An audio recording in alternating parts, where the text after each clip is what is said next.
Can we make 5,000 likes to this videos? If we make 5,000 likes to this video, we will upload more patriotic news. Thank you. You won't believe what President Trump did after landing in Long Island.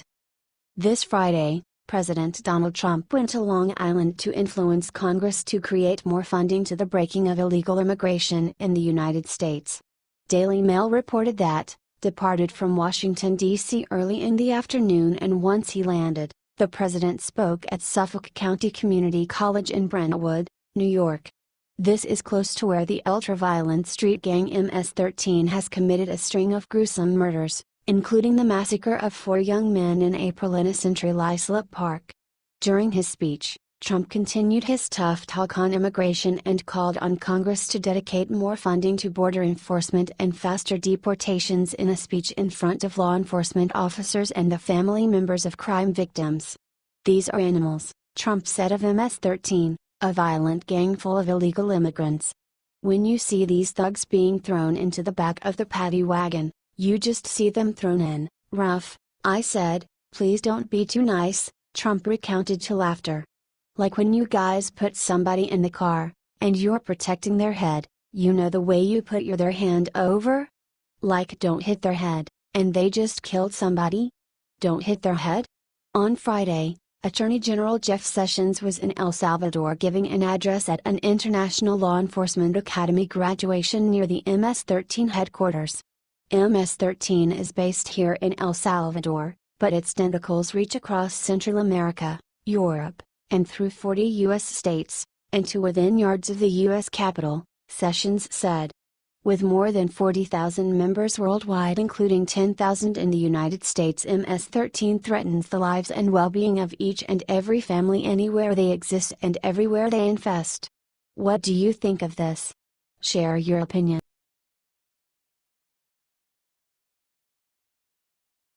Illegal immigrants block traffic to protest against Trump. Immediately receive a nasty surprise.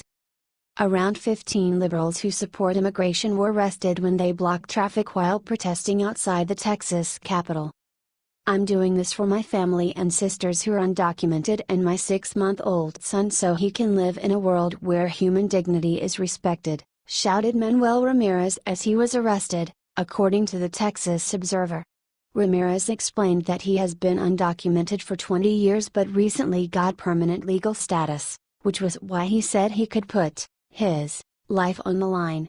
Police said that the 15 protesters have been charged with obstructing a highway, a Class B misdemeanor, and range in age from 20 to 42. After repeated requests by DPS officials to leave the roadway were ignored, the suspects were arrested without incident, said DPS Staff Sergeant Victor Taylor in a statement. "I benefited from DACA, but I knew that was always temporary and didn't benefit everyone in our community such as my parents," said Catalina Adorno, an activist from San Antonio, while in handcuffs. "There are some serious risks to getting arrested, but I know that all the small victories the immigrant community has had were the result of people taking risks."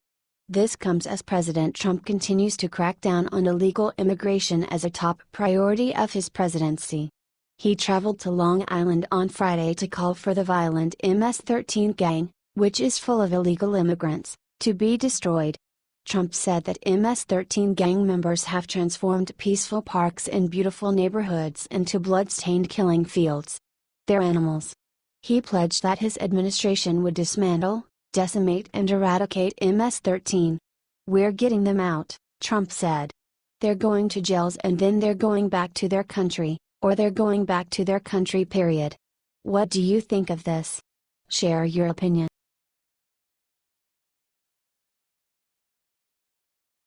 Buckingham Palace makes tragic announcement about Queen Elizabeth. A surprising announcement was made about Queen Elizabeth on Tuesday that has many fearing for the 91-year-old monarch's health. The Daily Caller reported that it was just revealed that Queen Elizabeth drinks 4 alcoholic beverages every day, including 1 in the morning. Her first drink comes before lunch, when she has a cocktail comprised of gin, del bonnet, a sweet, aromatic wine-based aperitif, and a lemon peel garnish. The Queen then has a glass of wine or champagne with her lunch. In the evening, Queen Elizabeth enjoys a glass of champagne, likely from the 8 brands that have been given official royal warrants. In addition, she is also known to have a dry martini in the evening, making it potentially 4 drinks on any given day. This means that Queen Elizabeth surpasses the threshold of low-risk drinking, which is defined as no more than 3 drinks on any single day and less than 8 drinks per week for women according to U.S. government standards. However, given the fact that she has reached such an advanced age, perhaps she is fine with towing the line on this. This comes a month after the Queen's 96-year-old husband Prince Philip was rushed to the hospital with health problems. Daily Mail reported that Prince Philip was admitted to King Edward VII Hospital on Tuesday night after suffering from an infection triggered by a pre-existing condition. A Buckingham Palace spokesman said that Prince Philip was in good spirits but was disappointed to be missing today's planned engagements. The Duke of Edinburgh was admitted to hospital, as a precautionary measure, for treatment of an infection arising from a pre-existing condition, the spokesman said. Prince Philip is in good spirits and is disappointed to be missing the state opening of Parliament and Royal Ascot. The Prince of Wales will accompany the Queen to the state opening, the spokesman added.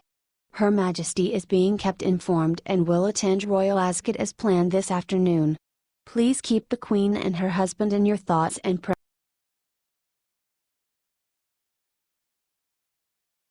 You'll cheer when you see who just publicly trashed Michelle Obama. During her time as First Lady, Michelle Obama loved nothing more than spending millions of our hard-earned tax dollars on her own lavish lifestyle. Now that she's left the White House, however, Michelle is trying to remain relevant by whining about how hard being First Lady actually was for her.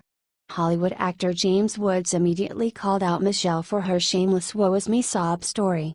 Young Conservatives reported that last week, Michelle gave an interview in which she whined about the racism she faced as First Lady. The shards that cut me the deepest were the ones that intended to cut, Michelle insisted. Knowing that after 8 years of working really hard for this country, there are still people who won't see me for what I am because of my skin color. Keep in mind that this is the same woman who once said that she was never proud of the USA until her husband was elected president. After hearing Michelle's whining, Woods immediately fired back on his Twitter page. What? One personal 747 and 32 assistants weren't enough for her 8-year vacation on your dime? The Academy Award-nominated actor wrote. Bam! Woods could not be more right. Michelle spent 8 years traveling around the world with her massive entourage on our dime, and now she expects us to feel sorry for her by playing the race card like it's her job. Share this story if you agree with James Woods about Michelle.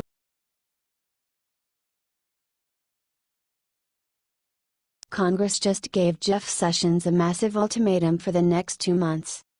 Congress decided that they will pass a new amendment to a bill that will request from the Attorney General to investigate more collusion. By a vote of 16 to 13, the House Judiciary Committee voted in favor of an amendment that will require current Attorney General Jeff Sessions to appoint a special prosecutor within 60 days. The law will instruct that special counsel to investigate Susan Rice, James Comey, Loretta Lynch, Barack Obama, and Hillary Clinton.